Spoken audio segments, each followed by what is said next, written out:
In a quiet snowy town, a dark story of love, revenge, and madness unfolds. A bullied girl, a jealous friend, and a psycho lover, all bound by a chain of blood and betrayal. What begins as innocent friendship soon turns into a nightmare no one could escape. This is the shocking story of Haruka, Rumi, and Aiba, where love turns deadly. Music intensifies, quick flashes of chaos and fire. Welcome to today's movie explanation. Stay tuned till the end, because this one will chill you to the bone.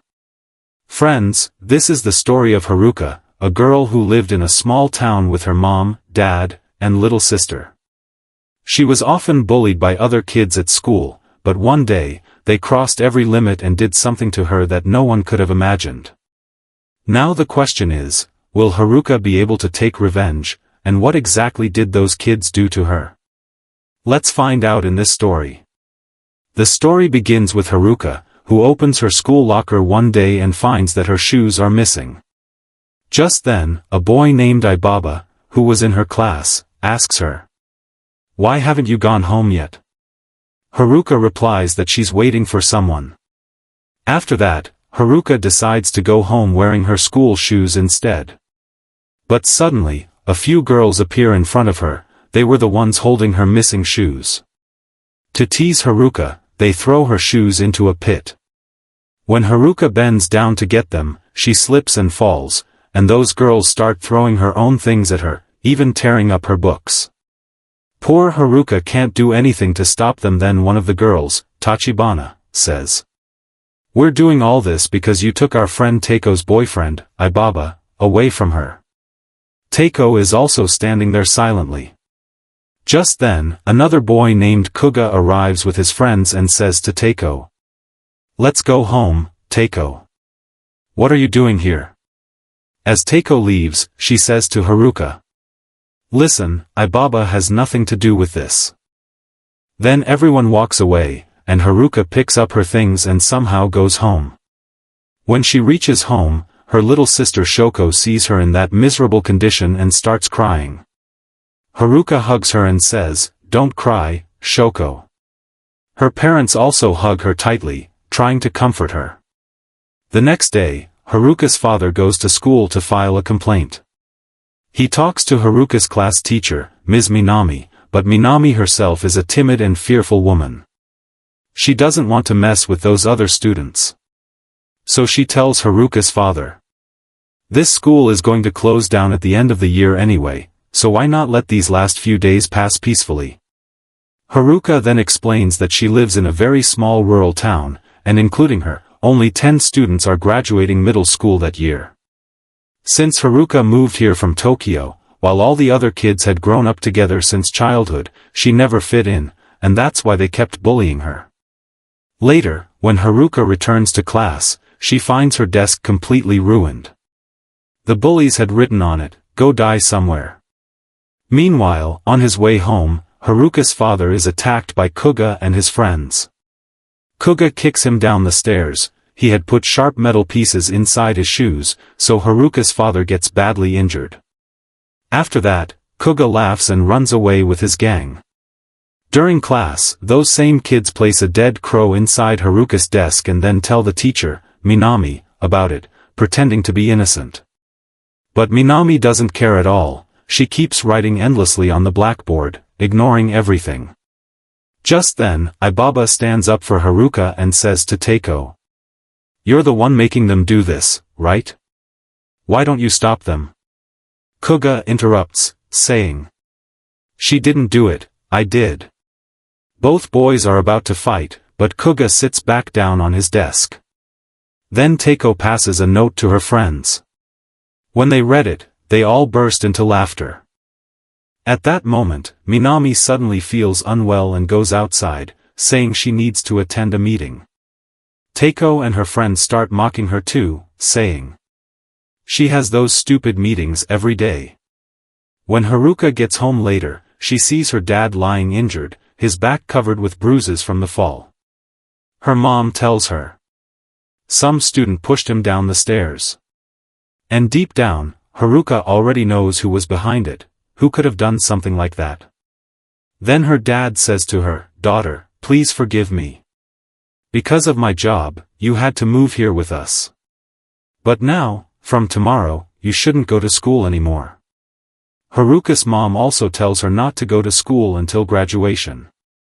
A few days later, Shoko is talking to her grandfather on the phone, telling him that Haruka has a fever, and that's why Wani-chan hasn't gone to school for several days. That day too, Haruka's mom checks her temperature and says, "You're still not completely better, so don't go to school today either." But actually, Haruka was perfectly fine. She just smiles while looking at her little sister Shoko. Meanwhile, Taiko's friends are ruining Haruka's desk again. They've become really bored since they haven't had the chance to bully Haruka for several days. So now they tell a girl named Rumi, "You'll have to go to Haruka's house and convince her to come back to school. And if you fail to do that, we'll make you our next target, just like before Haruka came." Tachibana pokes her with a pin, making Rumi panic and run away from there. After that, Rumi goes to Haruka's house to meet her. She asks Haruka how she's doing, while a song is playing in the background. Rumi says, "This song is really nice. Can you give me this CD?" Haruka starts to take the CD out, but Rumi secretly tries to take a picture of her, to show as proof to the bullies that she really met Haruka. But Haruka stops her just in time. Then Rumi says, "You're not really sick, are you? Please start coming to school again. Otherwise those girls will make me their target." But Haruka replies, "I'm never going back to school again." The next day, Taiko's three friends lock Rumi inside a closet. Rumi tells them that she did go to see Haruka, but they don't believe her. They decide that from now on, Rumi will be their new target. Taiko is also there but, as always, she does nothing and stays silent. She also takes the CD and keeps it for herself. Meanwhile, on the other side, Haruka and Shoko are outside when they meet Iba, who's taking nature photos with his camera. Haruka introduces Iba to Shoko and starts talking to him. Iba, just like Haruka, is a transfer student who moved to this town and lives with his grandmother. He then takes a photo of Haruka and Shoko together. Back at school, Rumi has become the bully's new target. This time, Taiko starts cutting Rumi's hair in front of everyone, and the whole class laughs. But the strange thing is, Rumi doesn't seem to care at all. She looks almost psychotic, smiling even while being humiliated. After cutting her hair, Taiko says, "So, how do you feel now?" Rumi laughs and says, "I actually feel good, lighter." Then one of the girls says, "Hey Rumi, you have to bring Haruka back to school no matter what. You hated her too, right?" Rumi says, "Yes. I want to kill that girl." Meanwhile, Iba and Haruka's friendship grows stronger. They go out together often, and one day before leaving home, Shoko gives Haruka a locket, saying, "I made this for you at school." Haruka really likes it. Later, Haruka and Iba go out exploring the town together. They go to a river, where their hands accidentally touch. After that, they visit many places, and Iba takes a lot of pictures of Haruka. Haruka feels truly happy with him. As night falls and they're walking home, they see two of Taiko's friends nearby. Both of them look terrified and nervous, and as soon as they see Haruka, they hide their faces and run away. When Haruka looks toward her house, she's shocked. Her house is on fire. She runs toward it and sees that the entire house is burning, with her parents and little sister Shoko trapped inside. Haruka tries to rush in to save them, but people hold her back, saying that by now, no one could have survived the flames. Soon, ambulances and firefighters arrive. Iba rushes into the burning house to help, while everyone else is moved away from the fire. After some time, Iba comes out carrying Shoko in his arms. Her whole body is badly burned, but she's still breathing. She's immediately taken to the hospital, while Haruka, screaming and crying, watches helplessly, her pain unbearable. A little while later, Haruka's parents die in the fire, and her grandfather comes to take care of her. Meanwhile, Shoko is hospitalized, her entire body wrapped in bandages, her condition still critical. Haruka's grandfather tells her. After investigating, they found that your father had covered Shoko with his own body to protect her from the flames. That's why she survived. After that, her grandfather stays with Haruka permanently. The next day, while Teiko is leaving for school, her mom tells her. The house that caught fire, I heard the girl who lived there was your classmate. Her parents both died in the fire. You should visit her and give her some support. Teiko agrees and leaves. At the same time, Kuga and his friends, along with Teiko's 3 friends, are all sitting together, looking scared and nervous. One girl says, "We're all going to get caught now." But Kuga says, "Don't worry. No one will ever find out that we started the fire." One girl says, "But you still have burn marks on your fingers, that could be evidence." Then Tachibana says, "Why are you two so scared?" Another girl replies, "We took her parents' lives. This is all Kuga's fault." Kuga says, "I just wanted to teach that man a little, had no idea things would turn out this terrifying." Rumi was there with them, completely unafraid.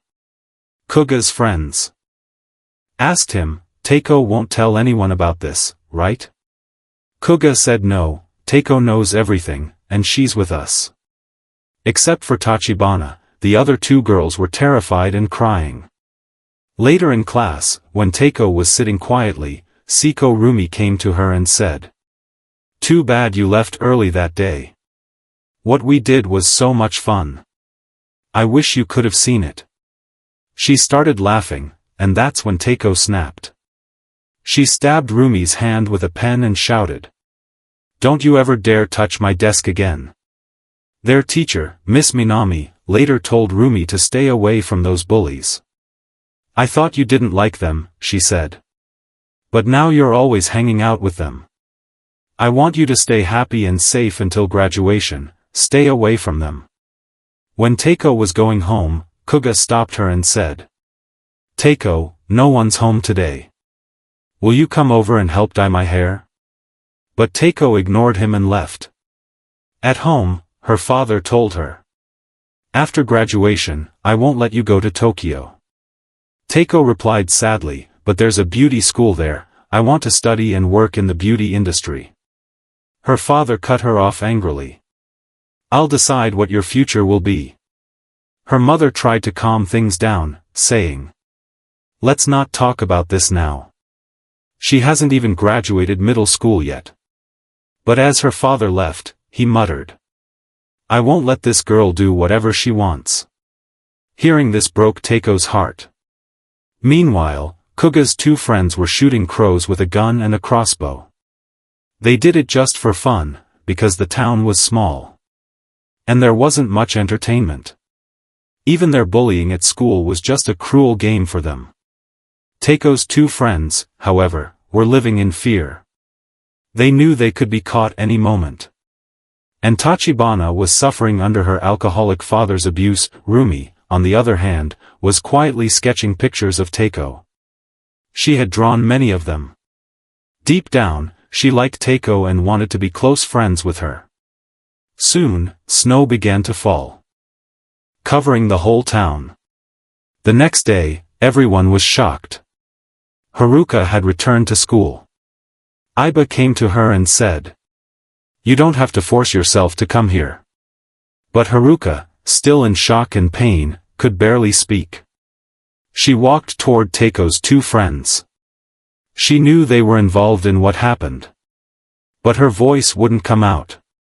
The 2 girls panicked and ran away. Then Tachibana came, bringing Haruka back to that same pit. Even after killing Haruka's parents, Tachibana found no peace. She started tormenting Haruka again.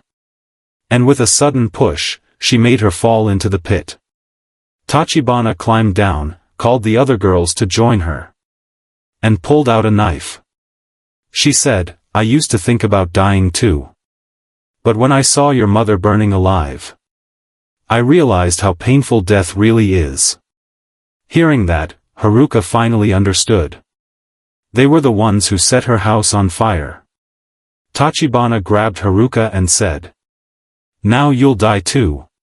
But Haruka picked up a nail from the ground and stabbed Tachibana right in the eye. The other two girls froze in terror. Seeing that, the other two girls broke into a cold sweat. Haruka then picked up a heavy stick lying nearby and began beating Tachibana with it. She continued until Tachibana died. Then Haruka seized Tachibana's knife and advanced toward the other two girls. They began to scream in fear, but in that lonely place there was no one to hear them. One girl cried, "Leave me, I did nothing." It was Kuga. He did it all. But Haruka did not stop, she finished them off as well. The next day, everyone at school learned that Tachibana and the other two girls had been missing since yesterday, but nobody paid much attention. They assumed the three had run off together. Then a police car arrived at the school. Everyone stared, because people in this small town had rarely seen police. Kuga and his friends were frightened, and Iba noticed their fear. Kuga left the school, but on the way he ran into Haruka. He shoved her and snarled, "What are you doing here?" He didn't know Haruka had already stabbed him with a knife. Haruka stabbed him again. Wounded, he began to crawl and writhe. Haruka chased him to a high spot where he fell down and ended up in a condition leading to his own death. The next day Iba came to Haruka's house to see her. Haruka had not gotten out of bed. Her grandfather spoke with Iba and said that after graduation he would take both Haruka and Shoko back to Tokyo, and asked Iba to look after Haruka until then. Iba agreed. Haruka heard all of this. Meanwhile, Psycho Rumi was with her mother when Kuga's friends called. They told Rumi that Teiko's three friends were missing and now Kuga had also disappeared. Surely Haruka did this, they said. She must have killed them all, next could be you. We're going to kill her ourselves tomorrow. If you want, come along. Rumi didn't believe it. The next day Haruka went out alone. Kuga's two friends followed her. When Haruka stopped on the road to look at some flowers, one boy attacked her with an arrow, but he missed and Haruka ran away. The two then searched everywhere for Haruka with a gun and a crossbow. They found a heavy-set boy and knocked him down. He said, "I always wanted to make you mine." He threatened Haruka with his gun and tried to kiss her. Haruka picked up a shard lying on the ground and sliced his nose open, forcing him to drop the gun to protect his face. At that very moment another boy arrived and aimed at Haruka, but his arrow struck his own companion. Then she grabs a pair of scissors and stabs the second boy to death. Meanwhile, Kuga's parents visit their teacher, Miss Minami, demanding to know where their son is. They start arguing with her, unaware of the bloody chaos that has already unfolded. On the other hand, Shoko's condition remains critical. After taking down several people, Haruka finally returns home. Her grandfather is shocked to see her injured and covered in blood, but he doesn't ask any questions, only looks at her with deep worry. The next day, Iba comes to visit Haruka. They go out together, back to the same riverbank where they once spent happy moments. Unable to hold it in any longer, Haruka breaks down, crying and screaming in pain. Iba holds her close, comforts her, and confesses his love. "I'll always protect you, no matter what." The two share a kiss by the riverside. Meanwhile, Teiko finds Haruka's old CD and starts listening to it. Elsewhere, Haruka and her grandfather visit Shoko in the hospital. Her grandfather tells her, "Once you graduate, I'll take you to Tokyo. We'll get Shoko admitted to a good hospital there." Feeling guilty for everything that happened, Haruka apologizes to both of them, saying, "I'm so sorry, Grandpa. Shoko, please forgive me too." At the same time, Iba tells his grandmother that he's also moving to Tokyo. Because there's someone there he needs to protect. Later that night, Seiko Rumi visits the same pit. The one where the bodies of the three girls now lie, frozen under the snow. She panics at the sight and immediately calls Takeo. But Takeo ignores her calls. From that moment, Rumi locks herself inside her room and refuses to come out. Then we flash back to the day she was bullied. That day, Rumi had shouted, "I want to kill that Haruka." Kuga and the other girls laughed at her, saying, "Don't say crazy things. You could never do that." But Rumi screamed, "I'll pour kerosene all over her house and burn her alive." Takeo overheard everything, but she didn't stop her. Back in the present, Rumi calls Takeo again, crying, "Takeo, I think I'm going to die. That Haruka, she killed your friends, and Kuga too." Takeo refuses to believe her. Rumi warns, "You might be next." Takeo says, "I've done nothing wrong. Why would she kill me?" Rumi snaps back, "You started all this. You hated her because she took Iba away from you." But Takeo yells, "You're wrong. I never liked that weak boy, Iba." Rumi shouts, "Then why did you always stay silent when Haruka was bullied?" Takeo gives no answer, only says coldly, "Go die somewhere, Rumi." She hangs up the call. Enraged, Rumi tears apart all her sketches of Takeo. Then we see the truth. That night, Seiko Rumi really did take kerosene and went to burn Haruka's house. Kuga and Takeo's 3 friends went along, laughing and joking. Even Kuga's 2 other friends joined in for fun. Takeo was there too, but she grew tired and left early, saying she was bored. Rumi shouted, "You'll see. I'll do it myself." Now, in the present, Takeo regrets everything. "If only I had stopped them that night," she thinks. She decides to return Haruka's CD. At Haruka's house, she knocks, no one answers. So she turns to leave. Just then, Haruka arrives with her grandfather from the hospital. Seeing Takeo, she sends her grandfather home. Takeo hands her the CD and says softly, "This song, it brings back so many memories, doesn't it?" Haruka smiles faintly, "It really does." Takeo says, "It's been so long since we talked like this." Haruka looks at her carefully and says, "Takeo, haven't you been sleeping well? You look pale and scared." Takeo laughs nervously, "You're strange too, maybe because your parents died?" They both talk like old friends again. And Haruka recalls, "The day I first came to this school, you were the only one who was kind to me. You told me all about your dreams, that you wanted to go to Tokyo and become a beautician." Haruka continues, "You were my best friend. But still, I hurt you when I took Iba away from you."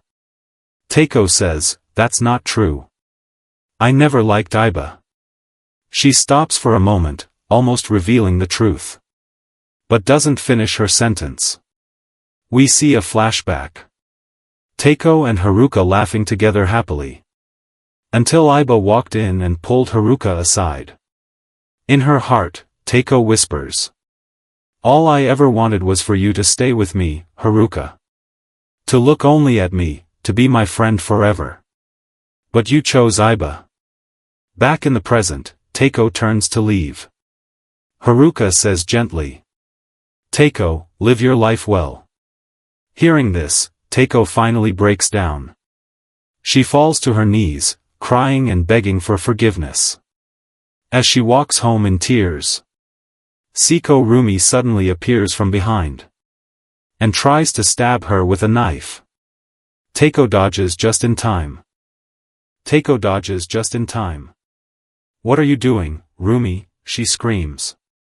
Rumi slashes Takeo's leg. Takeo pulls out her own knife to defend herself. But Rumi hits her with a rock, knocking her down.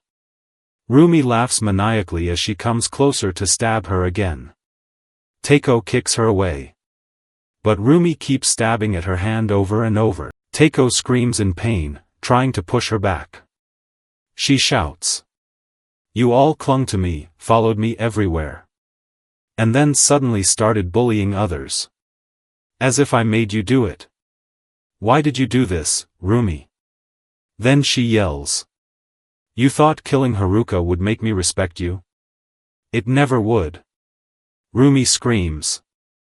I did all of this for you. They fight brutally again. Rumi charges, stabbing wildly.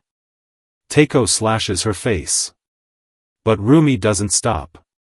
She plunges the knife deep into Teiko's chest. Teiko falls to the ground, lifeless. Rumi runs away into the night. Later that night, Iba calls Haruka. I talked to your grandfather, he says. You're leaving for Tokyo after graduation, I'll come with you. I'll find a job there, and we'll live together. But Haruka replies softly. That won't be possible. Why? Iba asks.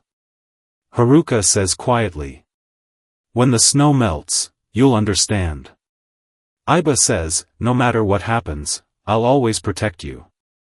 I promised. We then see Iba, his hands covered in blood. His face twisted in a crazed expression. He whispers to Haruka. Finally, you're mine. He chose his family over me. In anger, he breaks the phone. Meanwhile, Haruka asks her grandfather, Grandpa, don't you want to ask me anything?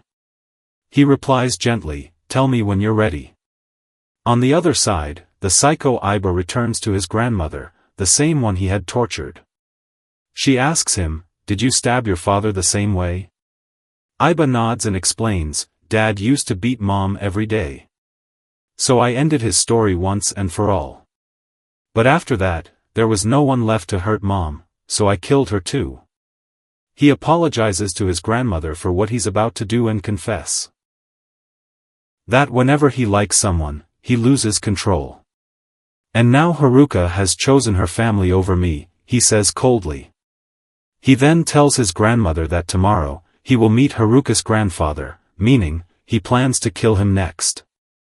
Meanwhile, Rumi, covered in blood, arrives home. Her mother sees her and pleads to open the door, but Rumi points a knife at her and orders her to leave. Her mother says, no matter what happens, I'll always be with you.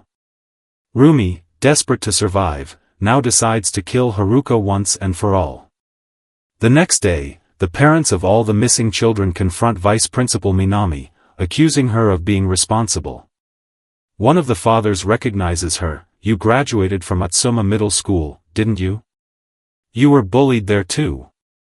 They admit that their kids used to bully others just like they did, and Minami must have feared them. Minami's traumatic past resurfaces, she was once a victim of severe bullying.